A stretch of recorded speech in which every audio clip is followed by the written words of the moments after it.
인간은 본질적으로 사유하는 존재입니다. 우리는 단순히 살아가는 것이 아니라 그 삶의 이유와 목적, 기원과 종착지를 묻습니다. 이는 신학과 철학, 과학과 영성의 경계를 넘나들며 하나의 공통된 본질로 수렴됩니다. 바로 나는 무엇인가라는 질문입니다. 1장. 창조의 원리. 어떤 존재도 시간도 공간도 없던 상태를 상정해 봅시다. 물리학적으로 말하면 빅뱅 이전, 철학적으로는 존재론적 무의 상태입니다. 이 절대 무로부터 세계가 창조되었다면 그 창조의 주체는 외부의 재료에 의존할 수 없습니다. 왜냐하면 무에서는 어떠한 재료도 존재하지 않기 때문입니다. 따라서 창조는 오직 창조주의 자기 분열 또는 자기 표현에 의해 가능했어야 합니다. 다시 말해 창조주는 자기 자신을 재료로 하여 만물을 생성해야만 합니다. 이 명제는 신학적으로는 범죄실론, 철학적으로는 일원론과도 연결되지만 근본적으로 불교의 연기의 사유 구조와 깊이 맞닿아 있습니다. 불교에서 연기란 모든 존재가 다른 존재에 의존해 생겨난다는 가르침입니다. 즉, 독립적이고 고정된 실체는 없으며 모든 것은 상호 의존적으로 존재한다는 것입니다. 창조의 원리를 연기의 관점에서 바라볼 때 절대 무에서 유가 생겨나는 과정은 단일하고 독립된 인격신의 의지에 의해 이루어진 것이 아니라 스스로를 분화시켜 조건을 형성하고 그 조건들이 서로 얽히며 생겨난 결과입니다. 연기는 고정된 자아나 고정된 인격신을 상정하지 않습니다. 대신 무한한 가능성의 장으로서의 공이 스스로 조건을 조성하며 드러나는 방식으로 세계를 설명합니다. 이는 창조가 의식의 자기 표현적인 방식으로 이루어졌다는 뜻과 일치합니다. 창조 이전에 창조주만이 존재했다면 창조 이후의 모든 것도 결국 그 본질에서 분리되지 않은 하나일 수밖에 없습니다. 2장. 왜 창조주는 경험을 선택했는가? 그렇다면 왜 창조주는 피조물의 형태로 경험을 하려 했을까요? 그것은 무한이라는 본질 때문입니다. 무한은 자기 자신 외에는 아무것도 없는 상태입니다. 그 자체로는 변화도, 움직임도, 경험도 없습니다. 성경의 표현처럼 I am that I am입니다. 오로지 존재함만 있을 뿐입니다.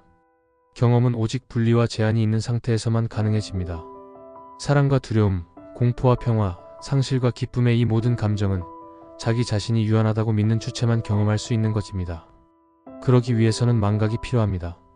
무한한 존재는 자기 자신의 무한성을 망각해야만 유한한 존재로서의 경험이 가능해집니다.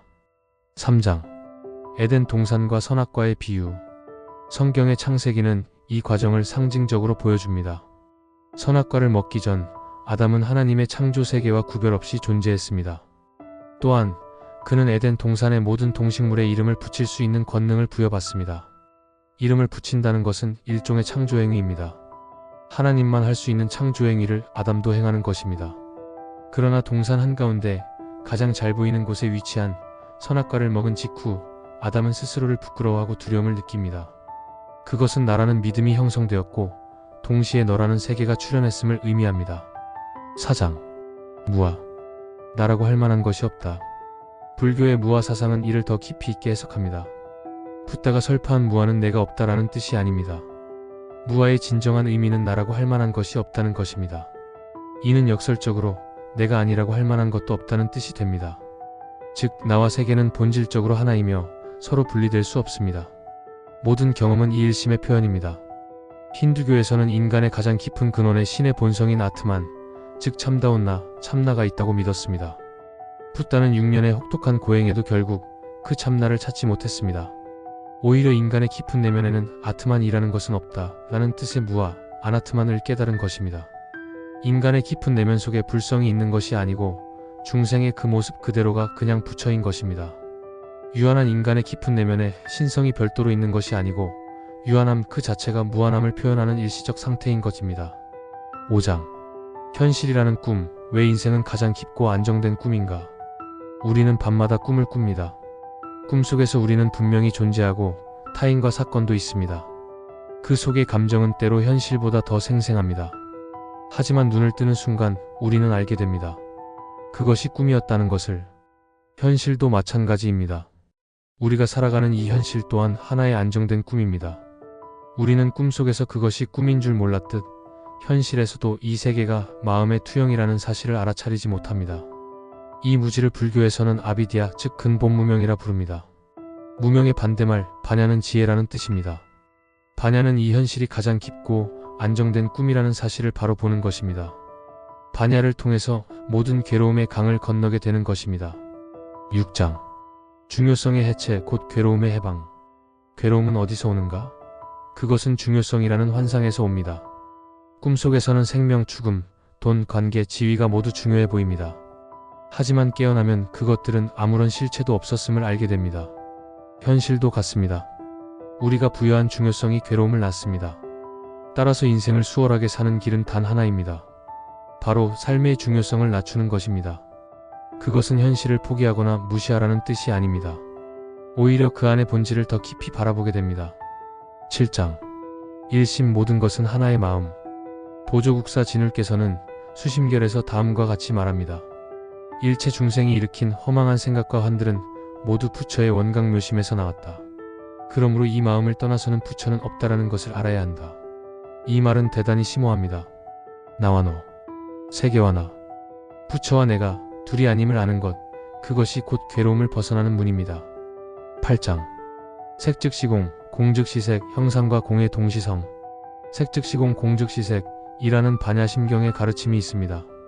존재하는 모든 것은 공에서 나왔고 공은 형상을 통해 자신을 드러냅니다. 마치 동전의 양면처럼 분리할 수 없는 관계입니다. 이 세계는 무한한 공의 본성이 자신을 경험하기 위해 형상으로 드러난 것입니다. 따라서 형상은 공이 반대말이 아닙니다. 오히려 공의 거울이며 스스로를 인식하는 도구입니다. 모든 이름과 형태를 가진 것들은 무한의 본성이 자기 자신을 반영하기 위한 거울입니다. 9장. 깨달음의 생활화. 깨달음은 철학이 아닙니다. 그것은 그대로 삶입니다. 진울께서는 이렇게 말합니다. 처음에는 깨달음이 미약하지만 꾸준히 닦아가면 마침내 모든 망상이 사라진다. 우리가 꿈처럼 살아가는 이 현실 속에서 망상을 벗어나는 유일한 길은 올바로 보는 것입니다. 중요성을 내려놓고 모든 것의 본질을 바라보는 습관을 가지는 것입니다. 그 끝에 남는 것은 오직 하나의 마음입니다. 인생은 가장 깊고 안정된 꿈입니다. 우리는 이 꿈을 살고 있고 그 꿈은 현실이며 그 현실은 마음입니다. 마음 밖에 법이 없고 마음 안에 모든 것이 있습니다. 꿈이라는 사실을 자각하며 그 꿈 안에서 자비롭고 지혜롭게 살아가는 것, 그것이 곧 수행이며 그것이 곧 자유입니다. 인생은 가장 깊고 안정된 꿈이며 이 꿈은 무한한 의식이 자기 인식을 위한 수단입니다. 꿈을 깨는 과정은 나는 무엇인가에 대한 알미, 확장에 따라 이루어집니다. 나의 진정한 본성을 알기 위해 내가 아닌 것들을 해체하는 과정이 바로 꿈에서 깨어나는 과정입니다. 인생은 가장 깊은 꿈 10번째 이야기. 영상을 끝까지 봐주셔서 감사합니다. 이런 영상을 끝까지 보신다는 것은 당신도 근원의 질문에 대한 갈증이 있다는 것이겠지요. 당신의 일상의 평안을 기원합니다.